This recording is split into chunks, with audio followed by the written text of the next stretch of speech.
Dans l'actualité ce soir, le début de la campagne de vaccination contre le Covid-19 au Burkina Faso. Les premiers à se faire vacciner, les membres du gouvernement, les responsables des organismes internationaux et les autorités religieuses. Le vaccin contre le Covid-19 vient donc compléter le dispositif de riposte contre la pandémie. Le temps est donné pour une vaste campagne de vaccination gratuite, comme vous le verrez dans ce journal.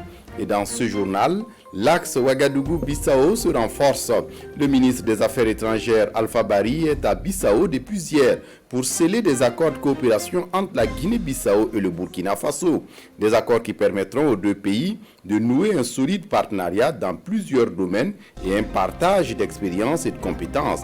Quels sont ces domaines concernés? Notre envoyé spécial à Bissau nous expliquera tout dans ce journal. Et dans cette édition, scène des pugilats au Parlement panafricain. Hier, les députés en sont venus aux mains.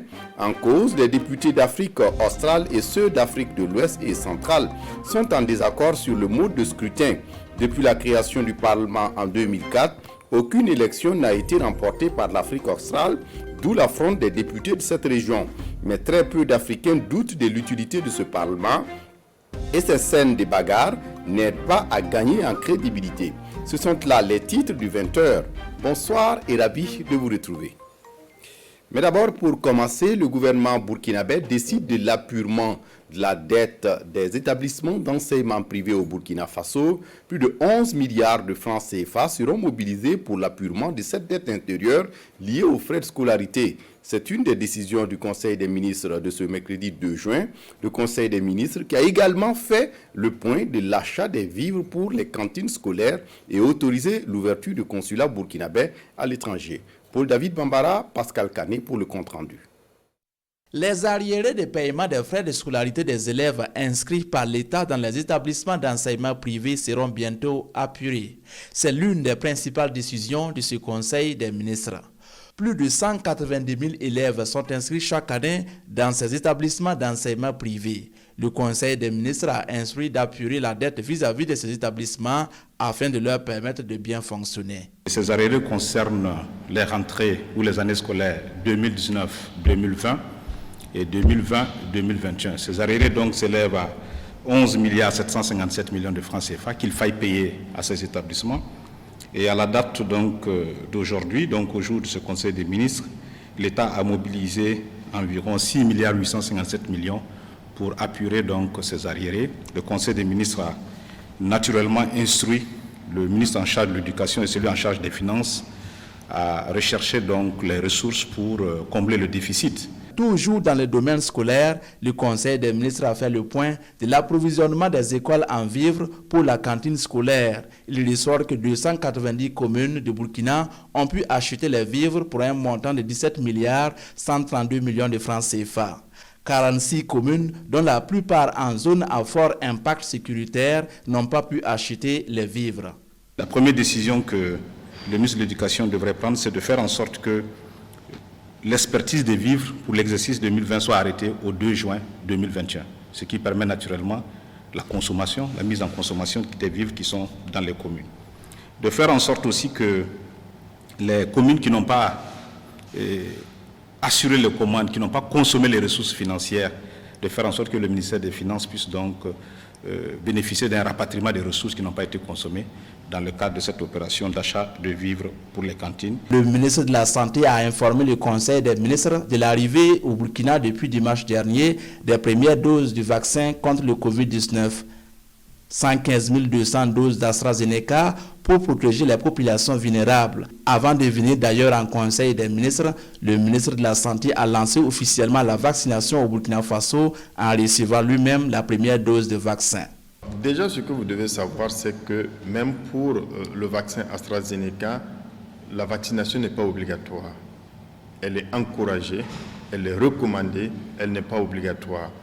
Prochainement, nous aurons certainement d'autres types de vaccins, candidats vaccins, qui vont parvenir au Burkina.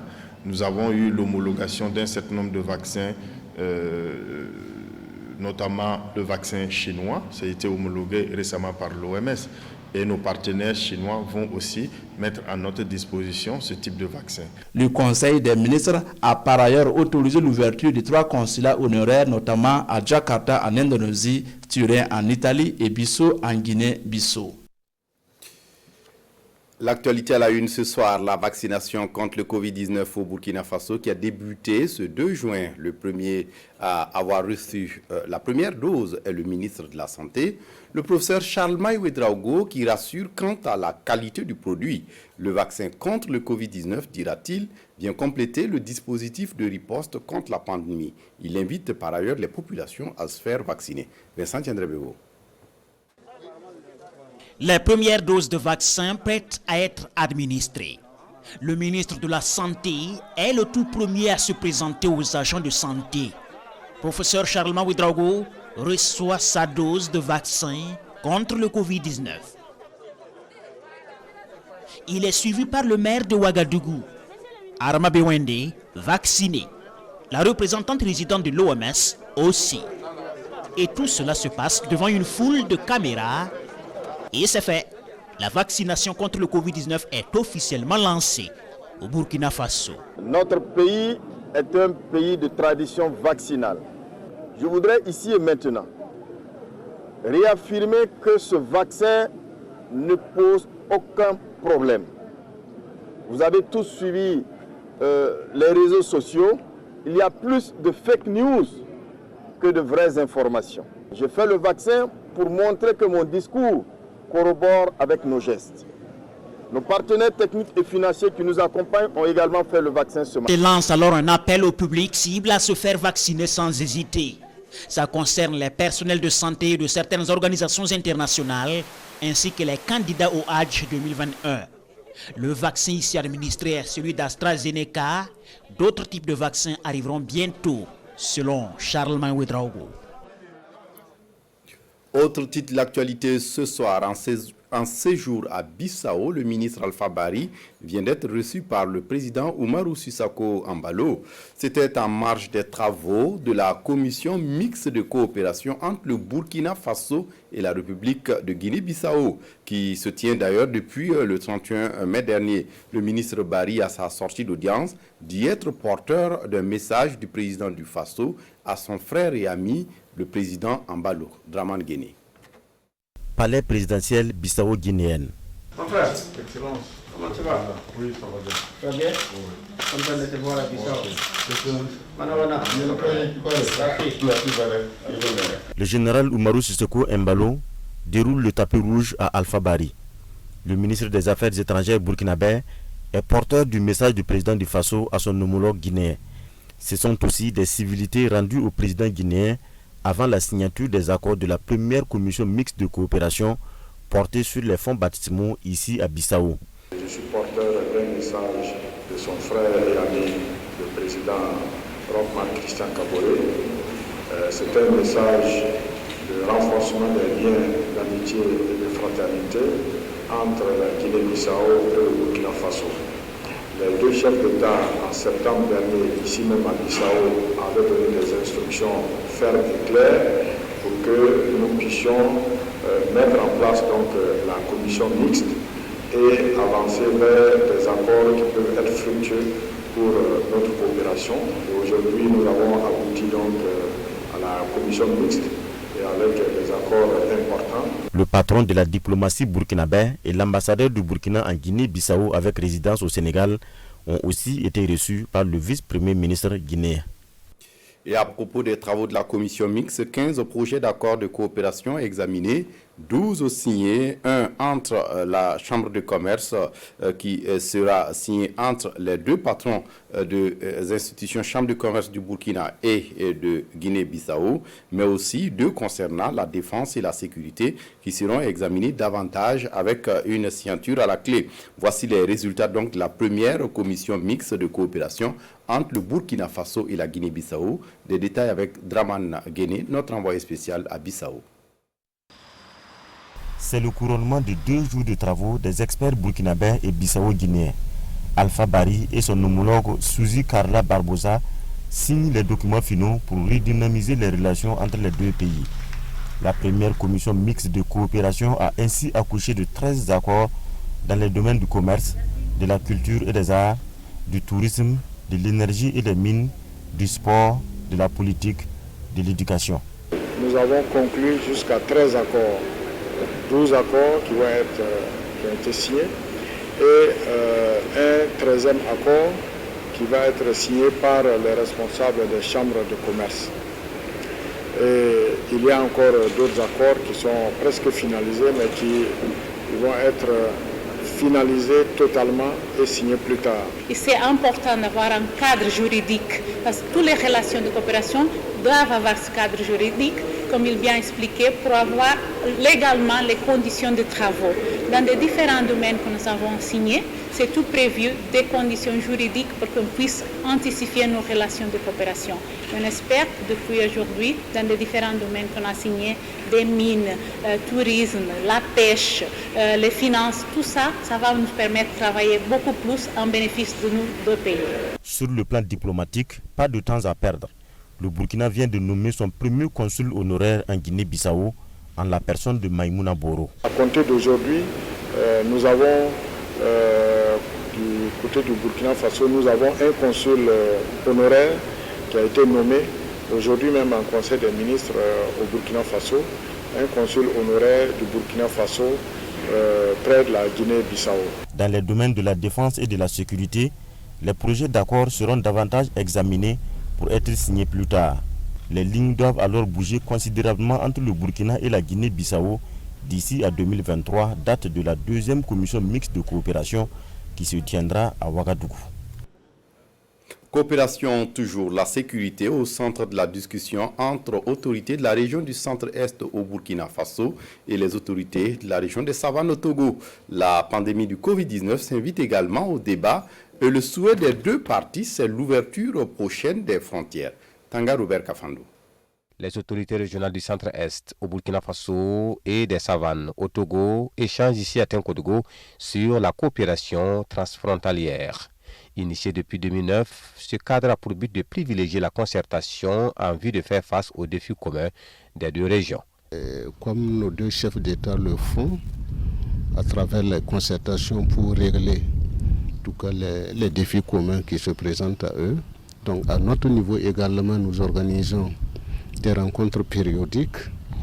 Alors dans le souci de promouvoir et de renforcer la coopération transfrontalière, de cultiver la coexistence pacifique et les liens d'amitié, de solidarité, de fraternité entre les populations de nos deux régions. Pendant 2 jours, les participants vont également faire l'état des lieux de la situation sécuritaire et sanitaire de leurs régions respectives afin de formuler des recommandations à même de renforcer la paix, la sécurité et la cohésion sociale. Nous sommes d'abord dans une situation de pandémie. Je crois que d'un jour ou l'autre, les frontières terrestres vont être ouvertes. Il faut que nous réfléchissions déjà à comment nous prendre pour que cette ouverture ne vienne pas multiplier les cas de contamination. La région du centre-est est attendue dans les prochains mois à Thone, dans la région des Savanes au Togo, pour les mêmes exercices. Le cadre de coopération transfrontalière Burkina Faso-Togo est soutenu par l'OIM, l'Organisation mondiale pour la migration. Après la clôture de la première session de la 8e législature, les députés du groupe parlementaire Le Rassemblement pour la démocratie et la justice sont au bilan. Un devoir de redevabilité des membres du groupe qui ont insisté sur leur contribution. Les membres du groupe parlementaire face à la presse ce 2 juin sont revenus également sur des points de l'actualité, notamment la crise sécuritaire, mais aussi les remous qui secouent le système éducatif ces derniers temps au Burkina Faso. Le point avec Rasmane Zoundi et Marguerite Douagno. La première session parlementaire de l'année 2021 bouclée, le groupe parlementaire Rassemblement pour la démocratie et la justice présente le bilan de sa partition jouée au sein de la représentation nationale à la presse. Un exercice qui permet d'évoquer sa contribution aux instances parlementaires et à la vie dans ce temple de la démocratie. Le groupe RDJ, qui s'inscrit dans la majorité présidentielle, note avec satisfaction les efforts du gouvernement pour le développement malgré les difficultés auxquelles le pays est confronté. Le groupe RDJ relève également aux journalistes son implication à tous les plans de responsabilité à l'hémicycle au contrôle gouvernemental en passant par le vote des lois. Et c'est sur ce dernier point que les responsables du groupe envisagent les perspectives au sein de l'Assemblée nationale. Le groupe à lui seul, sur 34 questions, a pu poser 23 questions. Ce que nous comptons faire, c'est peut-être faire en sorte que les questions orales et les questions d'intérêt puissent être la plupart du temps portées par les éléments de notre groupe. Le groupe parlementaire RDJ fait également sa lecture de la situation nationale et répond aux questions des journalistes, notamment celles liées au nomadisme politique et à la limitation du nombre des partis politiques au Burkina Faso. Si on demande, par exemple, si on dit dans le texte qui va nous régir, un parti doit avoir un siège différent du domicile du président du parti. Il y a des partis, la moitié de ceux que je connais, qui va disparaître. De certains partis, non de programme qu'un catalogue de ce que le président compte faire. Le groupe parlementaire RDJ est un rassemblement de 21 députés provenant de 9 partis politiques. Il est l'un des 6 groupes politiques de la 8e législature. Et à Kotoura, nous sommes dans le Kénédougou. L'inauguration d'infrastructures éducatives et sanitaires mobilise autorités gouvernementales et populations. Ce 30 mai, ce sont des infrastructures qui viendront soulager ces populations qui viennent d'être inaugurées. Le film de la cérémonie avec Drissa Traoré et Ali Traoré. Le développement est en marche dans la commune de Kangala, plus précisément dans le village de Kotoura, dans le Kénédougou. Cette localité a bénéficié d'un CSPS et d'une salle de 3 classes au lycée et à l'école E. Ces infrastructures éducatives et sanitaires sont inaugurées ce jour par les 2 ministres en charge des différents domaines. C'est un bâtiment à 2 classes avec le bureau du directeur et donc qui nous a été offert. Et donc le prochain engagement, c'est de travailler à ce qu'on puisse compléter cette école à 6 classes dans les années à venir, de façon à ce qu'il n'y ait pas d'interruption. Aujourd'hui, dans ce village de Kotoura, nous avons maintenant une infrastructure sanitaire aux normes, toute neuve, capable d'offrir des soins de santé de qualité avec un personnel très engagé aux populations de Kotoura. Notre ambition, c'est de transformer ce CSPS de commune en un centre médical. Si ces réalisations ont été possibles, c'est grâce à une entreprise minière de la place, le Conseil régional des Hauts-Bassins et le secrétariat permanent des engagements nationaux. Des réalisations qui viendront donner un coup de pouce au développement de la localité. Nous avons donc, avec le ministère, complété les lycées pour construire 3 classes pour faire le complément donc, du lycée. Bon, c'est notre rôle de soutenir l'éducation. C'est dit qu'avec ces infrastructures, plusieurs enfants de cette localité et environnants auront la chance d'aller à l'école. Et en plus de ces infrastructures, du matériel a été remis aux différents centres. C'est fini pour les activités du programme de croissance économique dans le secteur agricole, en abrégé PCESA, un programme dont le but est de contribuer à une augmentation de la productivité, des valeurs ajoutées et des revenus agricoles en vue de contribuer à une croissance économique nationale et une réduction de la pauvreté. Les activités ont duré 8 ans. Quels sont leurs impacts sur le secteur économique? Ont-elles créé davantage d'emplois? On en parle avec Marguerite Douagneau. La mise en œuvre du programme de croissance économique dans le secteur agricole n'aura pas été sans difficulté. Les obstacles qui ont émaillé la période d'exécution ont pour nom l'insurrection, l'insécurité, le Covid-19. Malgré cela, un bilan plutôt satisfaisant est affiché à l'issue des travaux d'évaluation ce 1er juin à Ouagadougou. Il y a eu des difficultés certes, mais nous avons pu contourner ces difficultés pour atteindre donc les résultats et pouvoir dépasser même les cibles qui nous étaient assignées, à savoir au niveau des infrastructures, 200 infrastructures, nous sommes à 324. Au niveau également de la mobilisation financière sur fonds propres, 7,5 milliards. Nous en sommes à 11,5 milliards de mobilisation propre donc des entreprises. Et au niveau des banques, sur une cible donc de 15 milliards, ils ont pu fournir près de 21 milliards de francs CFA. D'un coût global de 45 milliards de francs CFA, le PCESA a couvert la période de juillet 2013 à juin 2021. L'initiative est du gouvernement burkinabé avec des ambitions de croissance agricole et avec l'appui financier de l'Union européenne et du Royaume de Danemark. Ce programme est un programme qui a véritablement boosté la croissance du secteur agricole au niveau du Burkina Faso. Et pour nous, la clôture, c'est de pouvoir faire le bilan, de pouvoir identifier les bonnes pratiques et voir comment nous pouvons les utiliser dans le cadre du référentiel national de développement. Le Danemark a investi 33 milliards de fonds CFA dedans, alors à côté du gouvernement bien sûr. Et je voudrais dire que nous sommes très très contents avec les résultats, vraiment. Alors seulement pour dire peut-être 3 choses, alors nous avons renforcé le rôle du secteur privé, nous avons mobilisé énormément de financement pour le secteur d'agriculture. Et nous avons fini encore avec le ministère d'Agriculture, alors des grandes infrastructures qui vont renforcer la productivité dans les régions, dans les provinces de Burkina Faso. Les résultats des travaux devraient servir de guide au gouvernement burkinabé pour de futures actions. Plusieurs acteurs du projet reçoivent des attestations pour leur implication pour la bonne exécution du PCSA. Saham Assurance devient Salam Assurance. Soyez rassurés, c'est toujours la même compagnie d'assurance œuvrant dans les domaines du dommage, incendie, maladie, transport. Et face à la presse ce mardi, les patrons de la compagnie se sont expliqués sur les raisons de ce rebranding. Explication avec Ahadi Sandamba. Salam Assurance Burkina Faso, c'est la nouvelle dénomination de Saham Assurance. Un changement de nom qui traduit le passage à une nouvelle dimension de développement.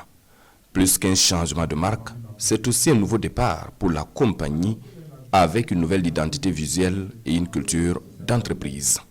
Ce changement de dénomination traduit en réalité pour nous le passage à une nouvelle dimension de développement de notre compagnie qui nous permet de capitaliser sur notre appartenance à un grand groupe, un leader panafricain qui a déjà un siècle d'existence. L'opération de rebranding est aussi l'occasion pour Sanlam Burkina Faso de dévoiler sa position depuis 2021 de leader des sociétés d'assurance au Burkina Faso avec un chiffre d'affaires de 15 milliards de francs CFA en assurance non-vie. Servir avec fierté, mener avec courage, agir avec intégrité, c'est entre autres les valeurs du groupe Sanlam Assurance. Avec plus de 20 ans d'expérience au Burkina Faso, Salam Assurance emploie une centaine de personnes et est basée en Afrique du Sud. Et toujours en affaires, Ipro Business est une entreprise commerciale qui vous facilite et rend possible l'accès aux appareils modernes et aussi à beaucoup d'opportunités pour vous. C'est surtout le monde des affaires entre la Turquie et le Burkina Faso. L'entreprise vient d'ouvrir une succursale à Ouagadougou. Présentation avec Sekou Zongo. Ouvrir les portes de la Turquie aux hommes d'affaires burkinabés et celles du Burkina aux hommes d'affaires turcs. Voici ainsi résumé la vision de iPro Business, International Professional Business. iPro Business s'installe à Ouagadougou pour servir de tampon en matière d'échanges commerciaux, mais aussi montrer la voie de l'entreprise aux jeunes burkinabés. Les gens veulent importer ou exporter en fait des produits à partir de la Turquie, mais souvent ils n'ont pas la voie. Nous avons des domaines comme l'import-export, on a le tourisme, affaires et santé. Nous avons également aussi les domaines comme la logistique et nous avons iProtech. La billetterie, le textile, l'agro-business, le BTP et la machinerie sont également des offres de iPro Business. Une initiative louable et à soutenir selon le département en charge du commerce du Burkina Faso. iPro Business est une entreprise créée par Mohamed Dabo, un jeune burkinabé qui entend faciliter les échanges commerciaux entre le Burkina Faso et la Turquie. L'entreprise s'engage également à accroître le volume d'affaires entre les deux pays. Et puis les deux yeux, c'est l'Institut international d'ingénierie de l'eau et de l'environnement. Plusieurs domaines de formation, notamment dans le génie de l'eau, de l'assainissement et des aménagements hydro-agricoles ou encore de l'environnement et du développement durable. Les responsables de l'école veulent mieux faire connaître l'institution, d'où cette conférence de presse ce 1er juin à Ouagadougou. Le point avec Estelle Judith Assogba. L'Institut international d'ingénierie de l'eau et de l'environnement Deuxieux veut mieux se faire connaître. Ce temple du savoir ouvre ce 5 juin ses portes au public. En prélude à cette activité, l'équipe dirigeante échange avec les hommes de médias autour de ce petit déjeuner de presse pour situer l'enjeu de ces journées portes ouvertes. Nous sommes très éloignés, derrière l'université, personne ne nous voit. Nous disons que nous sommes les meilleurs, mais il faudrait quand même que l'on communique, donc pour que les gens puissent savoir ce qui se fait à Deuxieux. L'Institut Deuxieux offre une gamme complète de formations basée sur le système international, licence, master, doctorat. Et les filières enseignées sont axées sur le génie civil, le bâtiment, les travaux publics, l'eau, l'assainissement, l'énergie et l'électricité. Aujourd'hui, l'ambition de Deuxieux est d'étendre ses offres de formation pour s'adapter aux besoins du moment. Nous sommes en train de réfléchir pour la mise en place des programmes de formation qui concernent bien sûr les biotechnologies, mais aussi dans le domaine de voir est-ce que notre département génie électrique et énergétique ne vont pas faire évoluer en électromécanique et aussi en mécatronique, mais aussi dans le domaine des mines et carrières. Après plus d'un demi-siècle au service de la formation des cadres et techniciens d'Afrique, ce sont plus de 9700 diplômés de plus de 30 nationalités qui sont issus de cet institut et 95% de ces cadres exercent en Afrique. Et puis le projet BioDev 2030 pour freiner le déclin de la biodiversité, il vise entre autres la prise en compte de la biodiversité dans les secteurs économiques stratégiques afin de réduire et d'éviter les pressions sur la nature dans la prochaine décennie, mais aussi le développement des coalitions nationales et régionales. Le comité technique du Burkina Faso vient de lancer une étude sur la stratégie d'engagement des acteurs des secteurs agricoles et miniers. Comment tout cela va se passer? La réponse avec Koumou Sissé. Le projet Facilitation d'engagement pour la biodiversité BioDev 2030 amorce une autre phase au Burkina Faso avec la mise en place d'un comité technique de suivi. Cette rencontre est la toute première session de ce comité. Ça va regrouper l'ensemble des parties prenantes, les acteurs clés, structures publiques de l'État, société civile, secteur privé, partenaires techniques et financiers pour que nous puissions voir quel engagement chaque secteur, chaque acteur pourrait prendre afin que nous puissions favoriser la conservation de la diversité biologique dans notre pays. Une conservation qui passe par une connaissance des menaces. Il s'agira pour le comité de valider une étude en vue d'identifier les opportunités et stratégies pour de futurs engagements des acteurs de l'agriculture, de l'élevage et des mines. Il faut dire que nous sommes toujours dans un processus de dégradation continue et le projet BioDev envisage effectivement contribuer à réduire la tendance à travers des engagements vérifiables par les différents acteurs, notamment les 3 filières qu'on a identifiées, qui est la filière coton, l'or et l'élevage. Des secteurs considérés comme les plus destructeurs de la biodiversité. Et l'engagement des acteurs de ces secteurs permettra de restaurer cette biodiversité au niveau du Burkina Faso. En cinéma, Irène Tassambedo présente La Traversée, un long métrage sur l'immigration vers l'Europe qu'entreprennent tant de jeunes Africains au péril de leur vie. Le film propose autrement une forme de solution à ce drame contemporain qui touche si près. Sébastien Zongo a regardé la première pour nous, son compte rendu. La Traversée, c'est l'histoire de 6 jeunes qui font la rencontre d'un homme qui revient d'Italie. Vous êtes venu pour des vacances? Non, je suis venu m'installer. Hein? Nous, on cherche à partir d'ici, vous revenez comme ça. Ici, on ne propose rien de rien. Moi, j'ai des diplômes, mais pas de boulot. Le nouveau venu décide de les aider à réaliser leur rêve d'atteindre l'Europe par la mer. Ils s'entraînent à la nage et aux techniques de survie en situation difficile, mais aussi à se débrouiller par de petits boulots.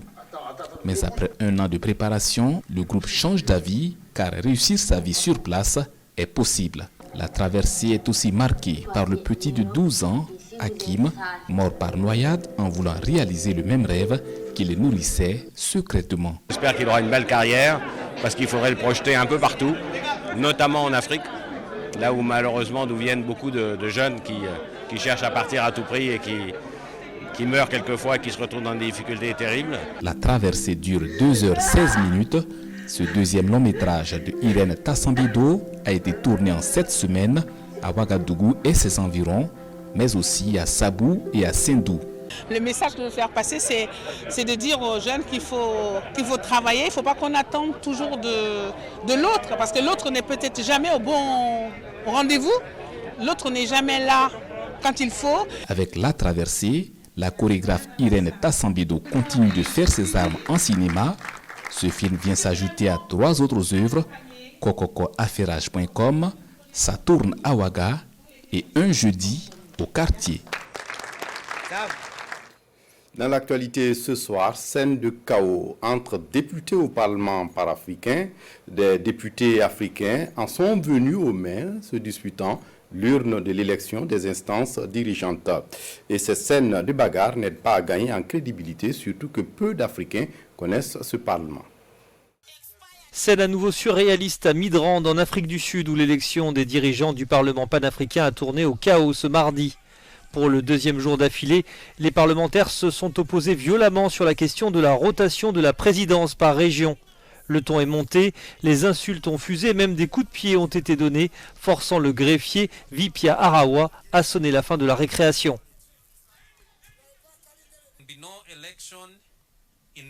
Il n'y aura pas d'élection dans ce climat. Naturellement, je suspends la séance pour vous laisser le temps de vous calmer. Et quand tout sera rentré dans l'ordre, nous reviendrons et procéderons au vote. Cette séance est suspendue. Le Parlement panafricain qui siège pendant 3 semaines, 2 fois par an à son siège de Midrand, devait élire un successeur au Camerounais Roger Kodo Dang, qui a effectué 2 mandats de 3 ans à la présidence depuis 2015. Mais la nomination du nouveau président attendra encore un peu. On s'arrête là pour ce journal. Merci de votre attention. Très bonne suite de programmes sur la RTB. Au revoir.